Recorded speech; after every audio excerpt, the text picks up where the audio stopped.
Assalamualaikum warahmatullahi wabarakatuh. Perkenalkan, nama saya Herawati dengan NIM 2022406405215 kelas 1B Prodi PGSD Universitas Muhammadiyah Pringsewu. Di sini saya akan menyampaikan layanan kesehatan sosial. Sebelum kita mengetahui layanan kesehatan sosial, kita harus mengetahui terlebih dahulu apa sih yang dimaksud kesehatan sosial? Jika kita lihat kesehatan raga itu sendiri ialah tentang badan dan kesehatan jiwa adalah tentang pikiran, maka dapat disimpulkan kesehatan sosial adalah tentang hubungan sosial kita dengan orang lain, lingkungan, dan komunitas. Menurut Corey Keyes, ada 3 unsur dalam kesehatan sosial seseorang, yakni sifat subjektif dan pribadi. Dasarnya hubungan dengan teman, keluarga, dan orang lain. Hal yang terpenting adalah kualitas yang dimana Anda tetap bisa merasakan sehat secara sosial walaupun memiliki sedikit teman. Yang selanjutnya, hubungan sosial.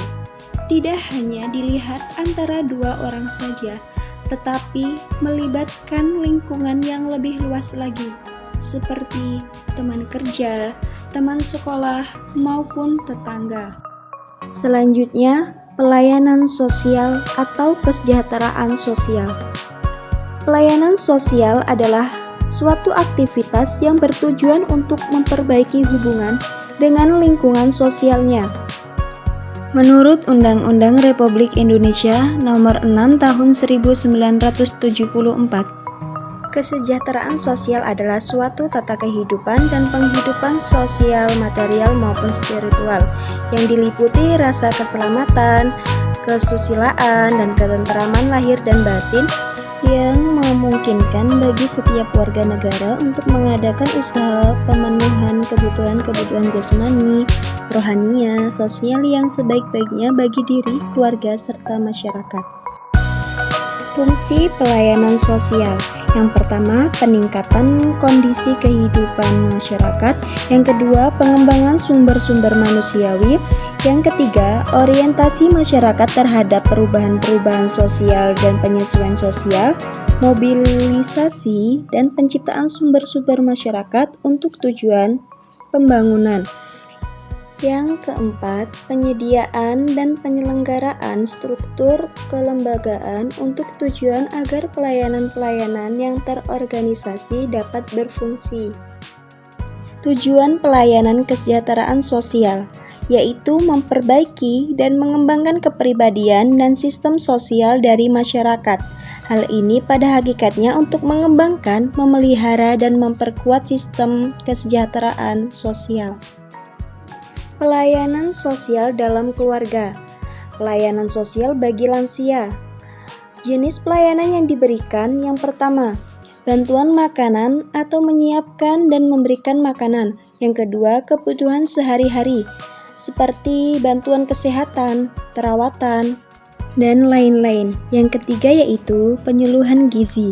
Yang keempat, bimbingan mental. Yang kelima, keagamaan. Adapun kebutuhan kepada lanjut usia atau orang yang sudah tua dalam petunjuk pelaksanaan kesejahteraan sosial antara lain, yang pertama, terpenuhinya kebutuhan jasmani dengan baik. Yang kedua, terpenuhinya kebutuhan rohaniah dengan baik. Yang ketiga, terpenuhinya kebutuhan sosial dengan baik. Perawatan di rumah atau keluarga harus melakukan fungsi efektif pada orang yang lanjut usia. Yang pertama, asah atau penyuluhan. Karena setiap orang yang telah lanjut usia harus mendapatkan tempat tinggal yang dihormati atau dibahagiakan. Yang kedua, asih atau pemberian kasih sayang, perhatian.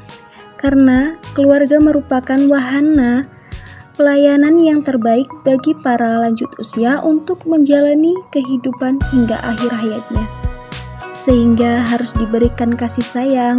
Yang ketiga, asuh, seperti merawat, mengasuh dengan baik, dengan keikhlasan hati. Yang selanjutnya yaitu pelayanan kesehatan posyandu.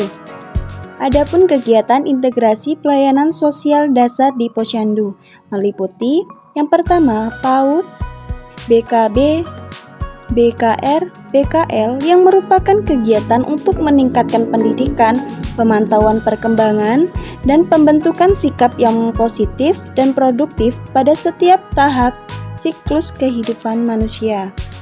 Kedua, pembinaan gizi dan kesehatan ibu dan anak yang meliputi suplementasi gizi seperti pemberian vitamin A, tablet tambah darah, penyuluhan gizi seimbang, seperti memberikan makanan-makanan yang sehat kepada bayi ataupun balita, dan banyak lainnya. Yang ketiga, layanan KB berupa pemberian suntik, pil, dan lain-lain, dan penyehatan lingkungan yang meliputi imunisasi lingkungan yang bersih dan sehat, penanggulangan HIV, DBD, dan malaria.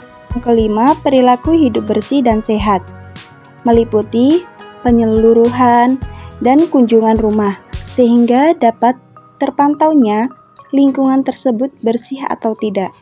Yang terakhir, penyuluhan dan pemberian konseling yang berkenaan dengan HIV, perdagangan manusia, ataupun kekerasan dalam rumah tangga. Adapun manfaat Posyandu masyarakat. Yang pertama, mendukung perbaikan perilaku keadaan gizi dan kesehatan keluarga, seperti menimbang balita yang setiap bulan agar terpantaunya pertumbuhannya. 2. Mendukung perilaku hidup bersih dan sehat. Yang ketiga, mendukung pencegahan penyakit yang berbasis lingkungan dan penyakit yang dapat dicegah dengan cara imunisasi. 4. Mendukung pelayanan keluarga berencana sehingga pasangan usia subur menjadi peserta KB.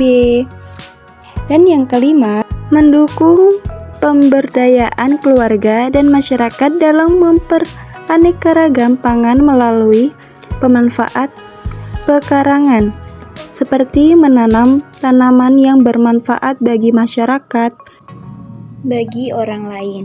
Terima kasih telah menonton video ini. Saya meminta maaf apabila ada salah kata, dan kepada Allah saya mohon ampun. Saya akhiri, wabillahi taufiq wal hidayah. Wassalamualaikum warahmatullahi wabarakatuh.